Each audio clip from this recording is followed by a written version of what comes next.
Fearless Gang. I'm back with another video, and in today's video I have another word for you guys, and today's word is the first shall become last and the last shall become first. This word is very deep, y'all.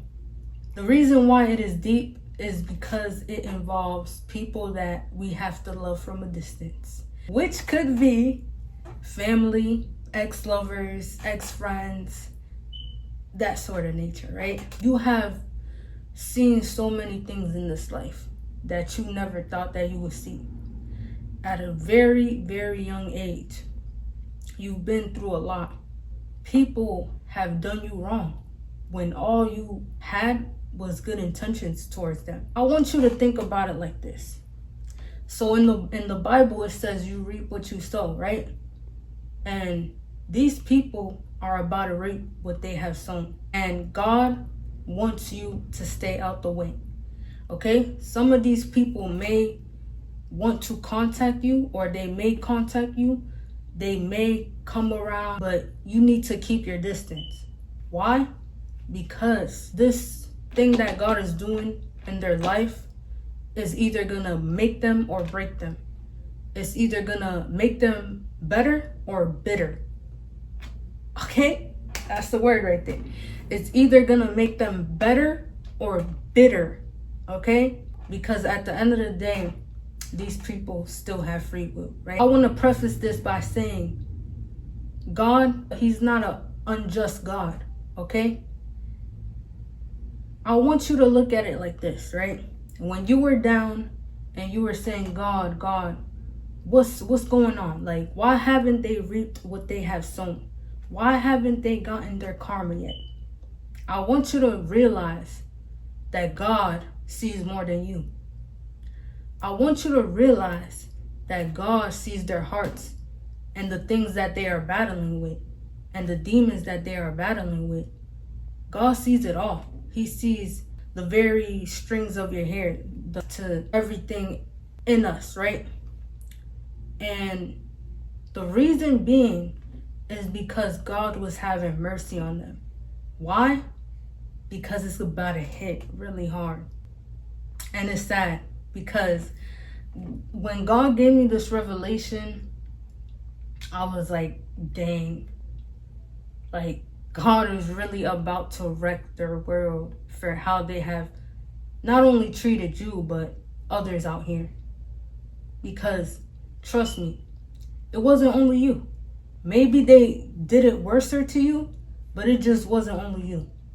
Like I'm saying, God has had mercy upon them, and he has had grace upon them because he knows how twisted and evil and wicked their mind is, as cliche as that sounds, right? A lot of people are suffering mentally, right? And then they put that suffering onto others. Have you ever heard of the saying, hurt people hurt people? That's true. But there comes a point where God was warning them and telling them, hey, this, that, and the third. Hey, stop messing with my chosen one. And they still continue to do it. And so God has let them continue on to digging down that deep hole, right? Digging that hole deeper and deeper and deeper, as to now where they can't get out unless they ask God for help. For a lot of people, for a lot of your enemies, it has not happened yet, but it is about to happen. And the reason I'm saying do not interfere with their karma or whatever they have reaped and now they're sowing is because I want you to know that things attach to you easily. As someone who is an empath, as someone who has so much sympathy towards others, so much love and so much peace towards others, right? You don't want to interfere because then that's going to hop onto you, right? You can have empathy, but you have to choose to not be that sympathetic, because you got to remember and you got to understand that they're going through a process, right? And they have done these things and now they have to pay for it. It's like If you're sowing poison ivy, that's what's gonna come about, poison ivy. You know, if you're sowing a beautiful flower, that's what's gonna come about, a beautiful flower, right? And these people have sown poison ivy, and it is coming back to bite them. And the thing is, a lot of them are noticing that it is coming back to bite them. And like I'm saying, this is the reason that they're gonna come back. They may apologize. They may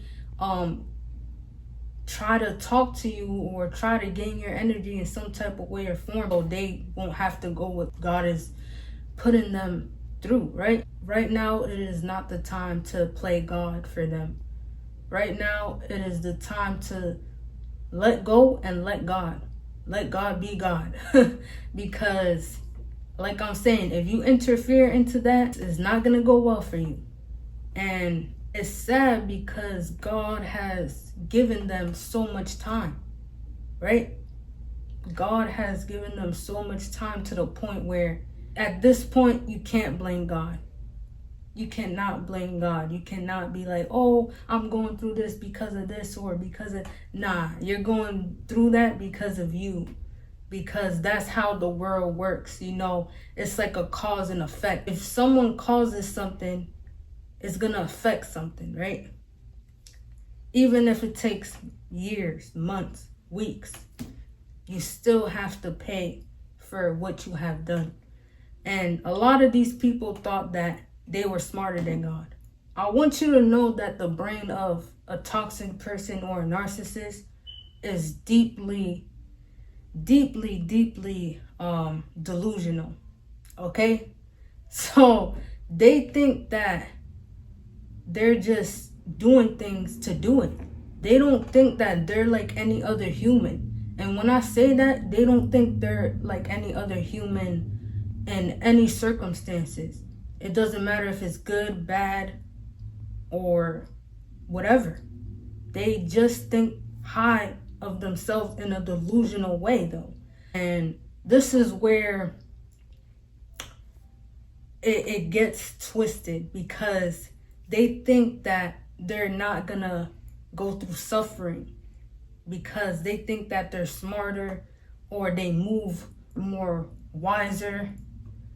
All of this, they think, right? And that's the thing. When God gives you that reprobate mind,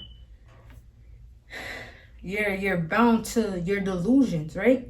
And it just reminds me of Nebuchadnezzar. You know, I was watching the story of David. I was watching a YouTube movie that they created of the story of David, and a scene there was when Nebuchadnezzar, David was warning, or I think it was Daniel. Yeah, it was Daniel.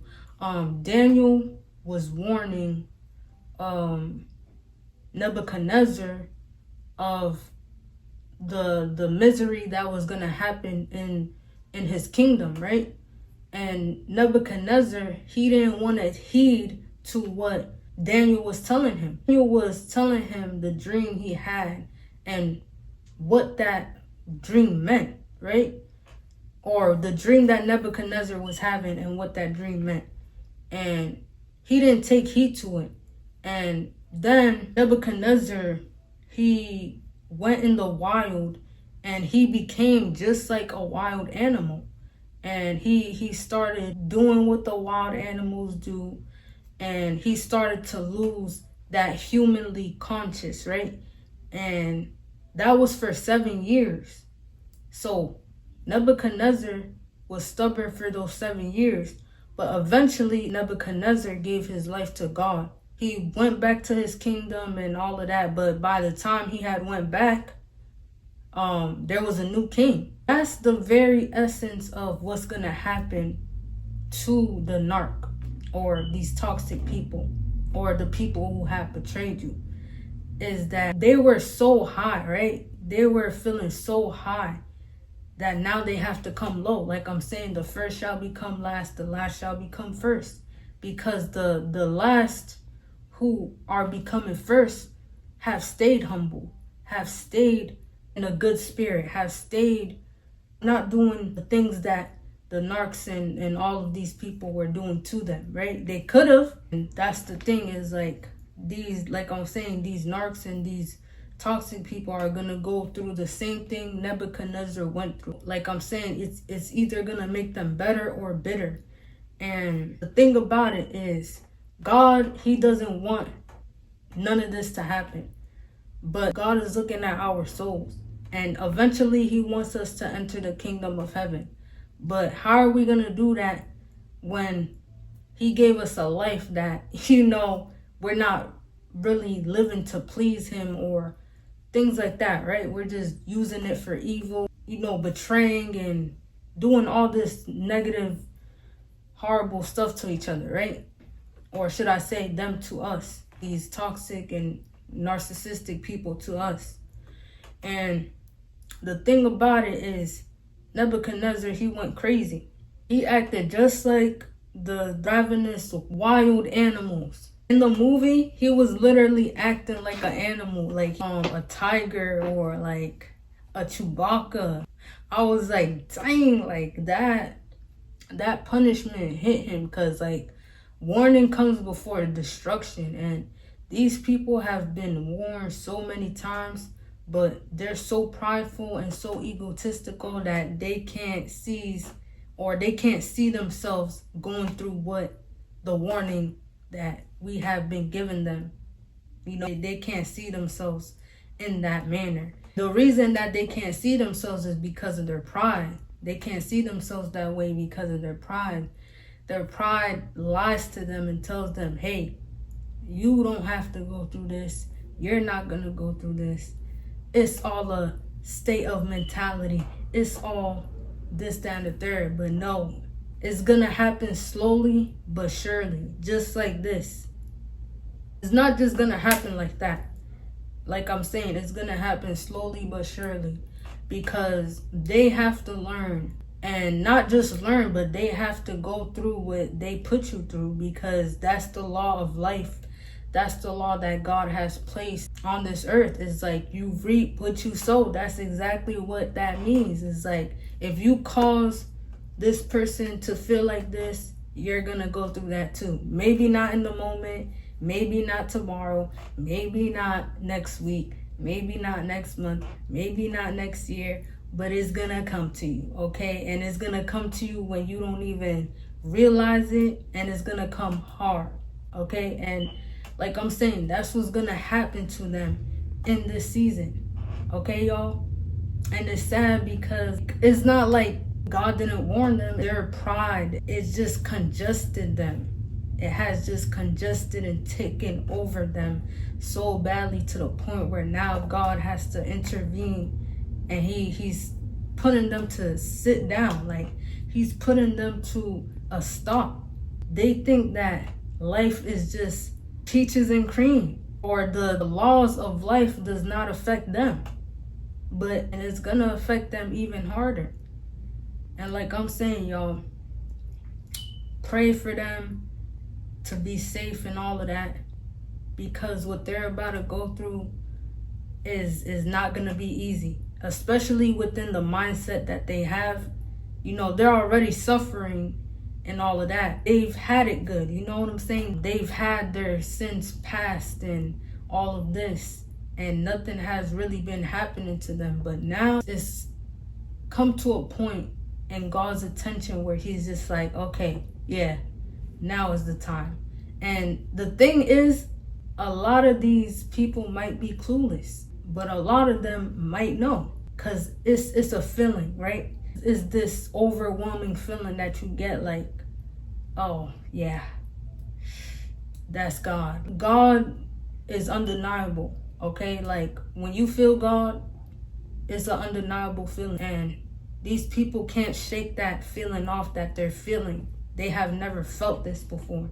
And now that they're feeling it, they're kind of scared. They're kind of shook. They're kind of like, what's going on? They don't know, because they don't know that it's God.